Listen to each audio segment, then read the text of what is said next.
ശബരിമലയിൽ മകരവിളക്ക് മഹോത്സവത്തിന്റെ ഒരുക്കങ്ങൾ അവസാന ഘട്ടത്തിലേക്ക്. അവസാനമെത്തുന്ന ഭക്തനും സുരക്ഷിത ദർശനം സാധ്യമാക്കുമെന്ന് ശബരിമല ADM അരുൺ എസ് നായർ പറഞ്ഞു.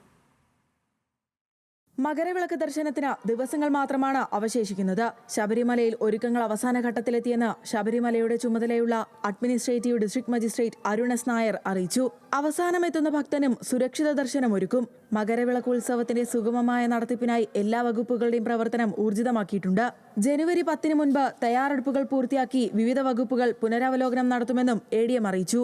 ഭക്തന്മാർ മകരവിളക്ക് ദർശിക്കാൻ വേണ്ടി കൂടുന്ന സ്ഥലങ്ങളിലെല്ലാം തന്നെ ബഹുമാനപ്പെട്ട ജില്ലാ കളക്ടറിന്റെ നേതൃത്വത്തിൽ ഒരു പരിശോധന വരും ദിവസങ്ങളിൽ നടത്തുന്നതായിരിക്കും. അതിൽ സുരക്ഷാ ക്രമീകരണങ്ങൾ പോലീസ് വകുപ്പുമായിട്ടും ചേർന്നിട്ടുണ്ട്. സുരക്ഷാ ക്രമീകരണങ്ങളെല്ലാം വിശദമായി തന്നെ പരിശോധിച്ചുകൊണ്ട് പഴുതടച്ച സുരക്ഷ തന്നെ ഒരുക്കാനുള്ള നിർദ്ദേശങ്ങളാണ് വകുപ്പുകൾക്ക് നൽകിയിട്ടുള്ളത്.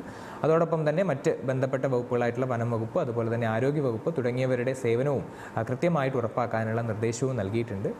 വലിയാനവട്ടത്ത്, അതായത് പമ്പയിൽ വരാതെ തിരുവാഭരണം വരുന്ന വലിയാനവട്ടത്ത് ഇത്തവണ തിരക്ക് കൂടിയാലും തിരുവാഭരണ ഘോഷയാത്രയെ ബാധിക്കാത്ത രീതിയിൽ ക്രമീകരണങ്ങൾ നടത്താനുള്ള നിർദ്ദേശം വനംവകുപ്പിനും കഴിഞ്ഞ ദിവസം നൽകിയിട്ടുണ്ട്.